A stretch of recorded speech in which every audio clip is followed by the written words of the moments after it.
cool. I don't know. What were we talking about? Last thing I remember was Burt's Bees. About Burt's Bees and how he got started in his business? Yeah. Selling honey out of the back of his old pickup. It was probably a Datsun, down in front of Faye Scott. Now, you're going to see Burt around, because he's in Maine in the summertime. And Roxanne Quimby became a partner with him when he had a shop in Guilford. They made and mail-ordered tons of Burt Bee products, from lip gloss to the sunburn salve, baby shampoo. Well, she bought him out, but the stipulation was, I don't know, maybe she left 5%. Stipulation was that she always say Burt's Bees. Yeah. So she took it to Georgia, and they eventually closed out Guilford, and she did her business in Georgia. I don't know if they had more bees in Georgia or what it was, but she just sold out the company a few years ago for like $9 million. And she kept, I think, 20% or 10% of the company rights. She's no longer CEO, but she kept certain rights when they made the deal. And it still is Burt's Bees. It still sells as Burt's Bees. Because, I'm telling you, he was a rich man. He never had to sell honey. But that was his dream, and that's what he did. So that's why I tell you to hang on to your dream. Mike Salvey, when he started out mowing lawns, did you know that he had an old gold-painted pickup truck with 2 push mowers, 18-inch blades? Did you know that? Mike had that for... I remember the gold truck, but... Yeah, they lived on Derigo Drive for a while, and they lived out to Eddington on the corner of Route 9 and 46. Yeah, the house still sits there. Yeah, and they had the 3 little kids. He had that old gold pickup. Well, Mike, at the last of it, when he got cancer and after his nephew became part of the business, Mike had a fleet of red trucks, said Family Landscaping. On his big truck, big trailer that carried all the 48-inch lawnmowers, it said Family Tree Landscaping. From an old gold pickup, and he was 38 or 39 years old at the time. Before that, I don't know what he did for work, because Jess met him. He lived in Orrington. She started going with him. He lived with like 3 or 4 other guys in a house they shared in Orrington.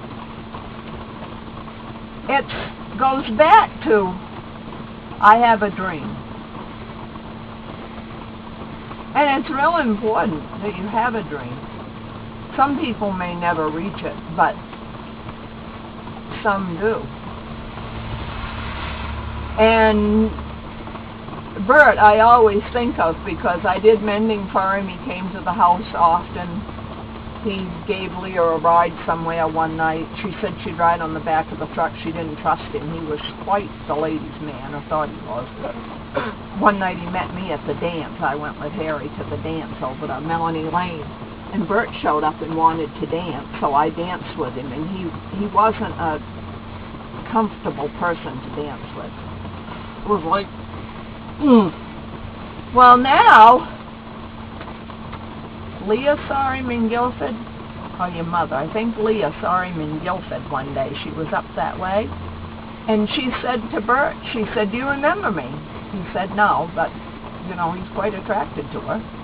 And she said, she went over and she asked him for a hug, and he said, yeah. She said, "Can I take your picture?" And he said, well, he usually didn't give interviews and didn't have pictures.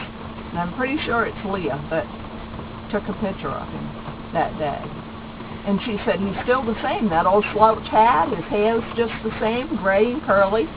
And he still admits it, yes, he's still part of Burt's Bees. It sells at, in Freeport at LL Bean.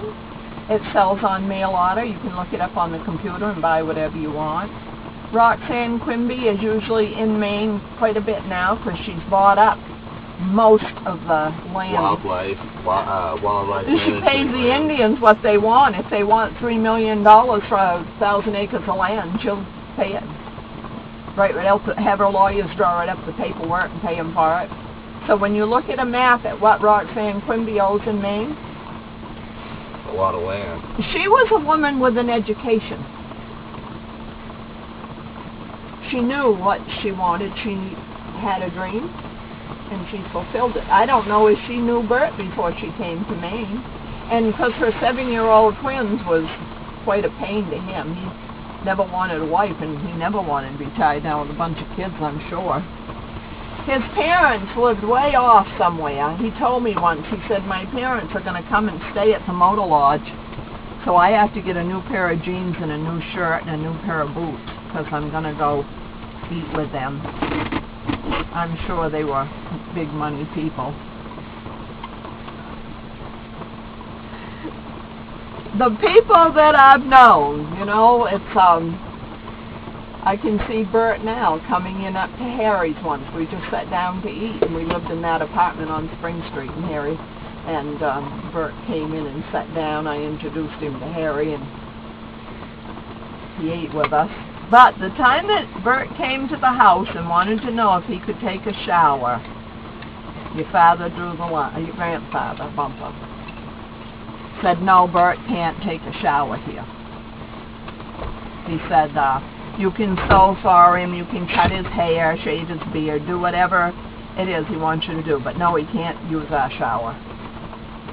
Because of the way he looked. This one's sugar, right? Yeah. Is that the one that has the baggie in it? It has a baggie of coffee and a baggie of... looks like sugar. Yes, I think that is sugar.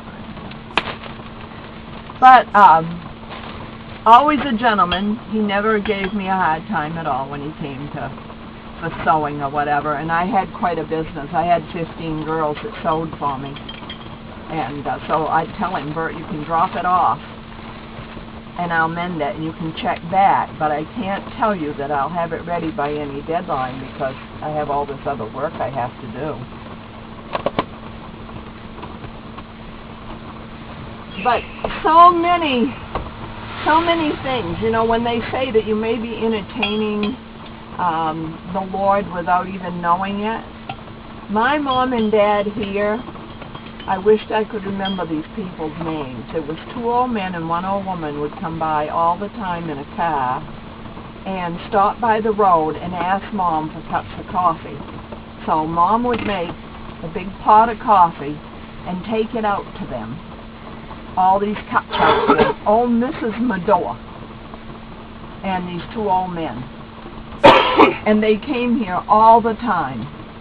They probably lived off in Social Security checks or something.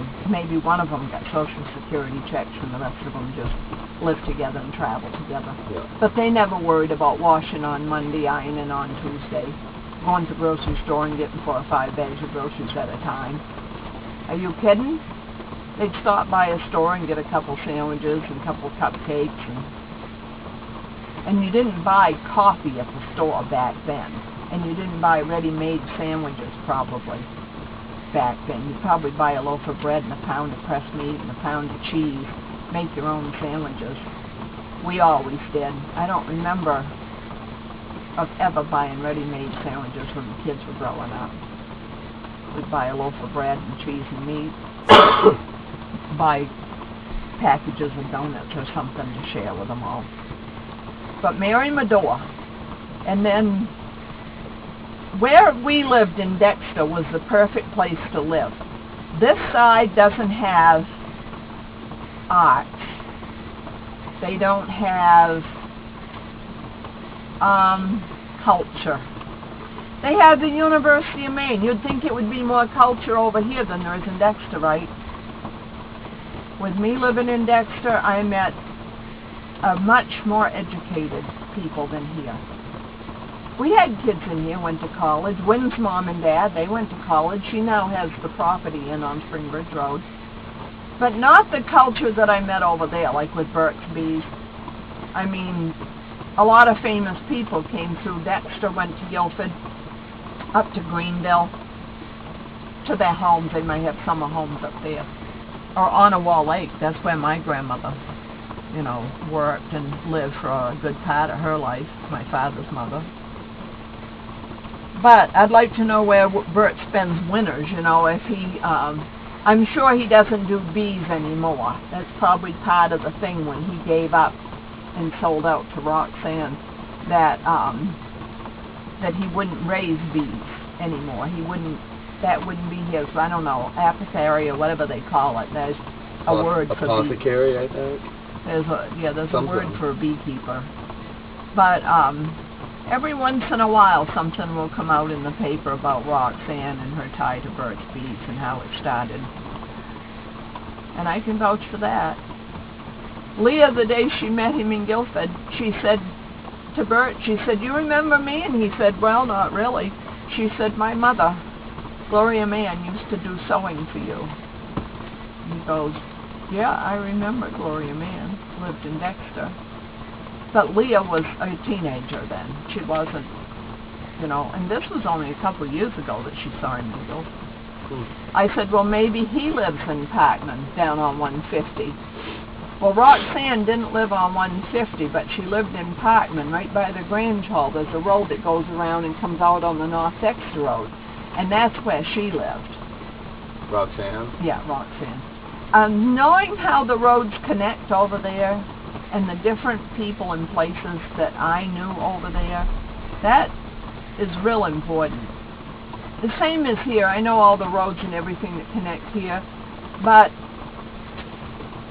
over here, because I grew up here, I didn't grow up over there as a teenager, I know all about the incest in families over here, and the lack of culture, the lack of art, literary.